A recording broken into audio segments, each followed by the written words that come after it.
I have here, I've picked up HeroQuest, the board game, from the local thrift shop.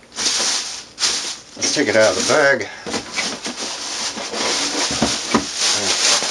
15 minutes to do this, so let's go. The box, beat up, kind of worn. When I first saw it, I was like, oh great, there's going to be some stuff missing. The corners are certainly worn. Picked it up for $1. Some games, you know, they range from $1 to all the way like $5. This one's only $1. Oh, it's done at least $5.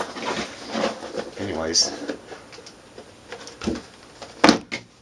Quick rules. A lot of games back then did this inside the cover. I'm not sure if new games do this. I don't have many new games, but a lot of them do that. Now, the board. Listen to it. Oh, very tight crease. The corners are very good. Man, whoever had this barely touched it. There's still gloss on the top. Some wear and tear. No, not really. Well, anyways, what's it look like from here in? Yeah, sorry about the bright light.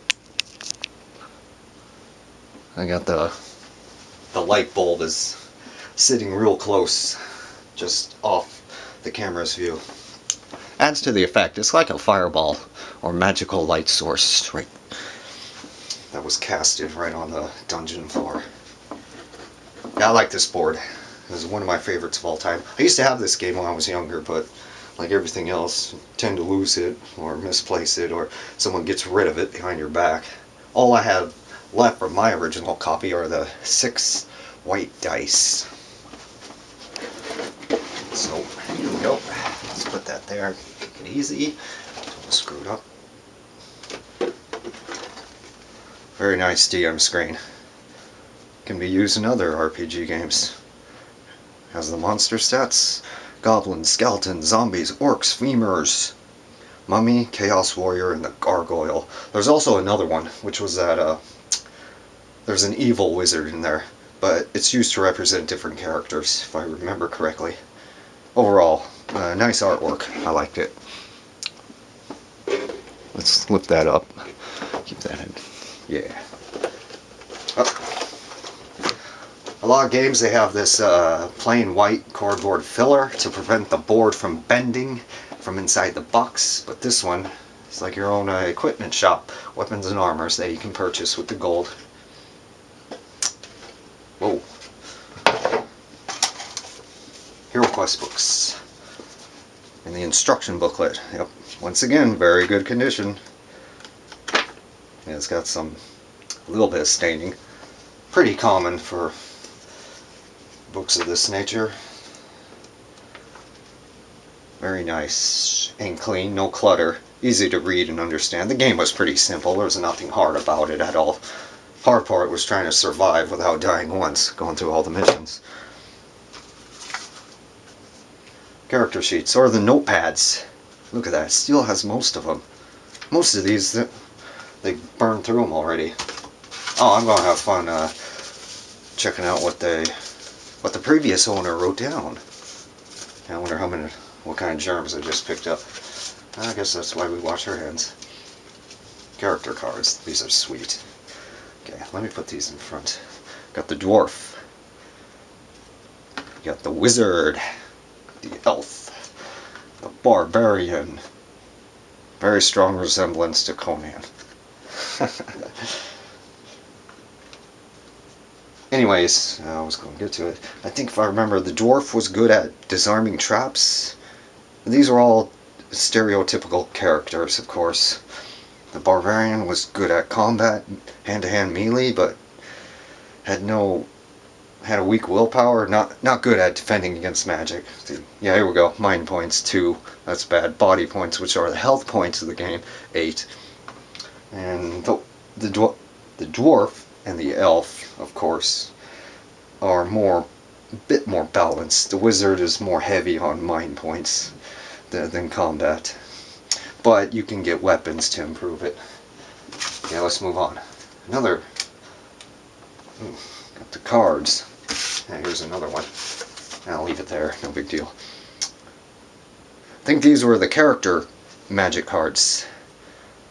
If I remember, the wizard would pick first, the elf would pick second, and the wizard would get the remaining 2 sets. So the wizard would have 3 sets, the elf would have 1 set of magic. So we got water spell cards. You got your fire spell cards. Very offensive oriented. Very offensive spells. Earth spells, I think, were more protective and pass through the walls and stuff, I think. Air spells, I think it was healing and some, I don't know what else. Anyhow, that's the back, but I'm not going through those right now. That'll just take up too much time. I'm going to keep it under 15 minutes. Artifact cards. Yeah, this is the good stuff that you can find. Ring of Return, Wizard's Cloak, Spirit Blade, Wizard's Staff, Boren's Armor. I remember that one. Yeah. Orc's Mane. Cool. Treasure cards, if I remember. It wasn't always treasure you found. I think there were wandering monsters, and I think javelins shot out of the wall or something, and pit traps would open, stuff like that. It's the risk of, searching for treasure. Chaos spells. These were some of the spells that enemy wizards had. So, escape. Yeah, that's a common one for enemies to have. Now, I can't beat you. I'm going to disappear. Come back later. Fight you another time in the next adventure or so. Monster cards. I think these have the, monster stats. We'll put those right here. Okay, anyways, let's get to the rest of it. Put the box on the side. So, this is the meat and bones of the game and why I think it's so collectible and popular. Check out all these furniture pieces. Bookshelves, cupboards, more bookshelves, fireplace, an altar with an old tome on it, which is a book, a desk with a rat on top of it. Look, it even has a skulls on it. Torture rack. Ugh. Yep, still has a skull on there. The weapon rack. I think you could actually shop for weapons in the game if you actually came to the weapon rack. I mean, it kind of doesn't make sense. You had to spend gold to grab a weapon or armor off the weapon rack. I don't know. I guess it represents a store in the middle of the dungeon. Kind of cheesy, but whatever. The tombstone was one of my favorite pieces. Real nice looking. The tops of these furniture pieces are usually plastic, and it's embedded with a cardboard on the sides, on the fireplace. Plastic on the bottom, cardboard, fire. The doors, pieces of cardboard, slides into the plastic stands. You just put on the board. Treasure chests. One of the best looking treasure chests in all the games I've seen.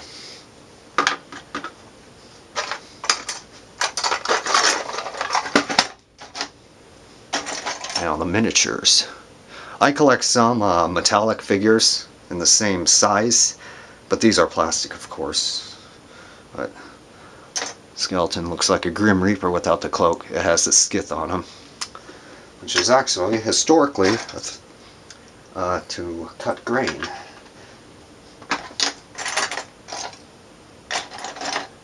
And then they just use the inside blade to sweep at the legs of their opponents. Very devastating effect. Then you got zombies with two-handed cleavers. The mummies. Ugh. I was always a fan of those. Not just in the game, but in D&D overall. Chaos Warriors. Wearing heavy plates. And looks like they're holding a Dane's axe in one hand, which is a basic two-handed battle axe of historic times. Now, orcs and goblins. Boring! Tell you what's not, where the character was. Here we go with our Conan. Looks like he's got a bastard sword. which was a cross between the giant two-handed swords and the cut and thrust blades of the Middle Ages. It could be used with one hand or two hands, hence the term bastard. Also referred to as a war sword. And got the wizard. More orcs. What happens when a cyclops mates a giant lizard? You get a femur, a one-eyed lizard. Yeah, stupid phone, shut up. It's not important. This is the best one of the bunch. The gargoyle. Came with 3 pieces. You had to put on the head and the wings on the back. What else are we missing? Oh, here's the elf. Longsword, cut and thrust blade type he's holding. There's a dwarf. I thought there was a... You know what? We might be missing one. I am scanning quickly. I don't see it. The dwarf may be missing. No big deal. Yeah, here's the evil wizard type. Or he was a stand-in for other characters. He could have been a character you needed to rescue in one of the missions. Or quests. And that's about it. And here's the throne.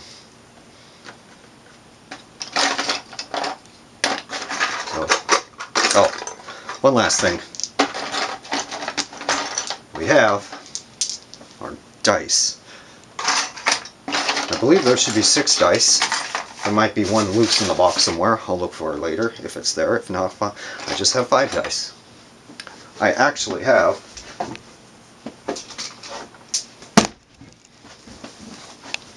6 more I have saved from my original. Now I have 11, plus the 2 red ones. The dice are cool. They're made of bone and they're very light. And I use my history book. Open it. And that's that. Thanks for watching.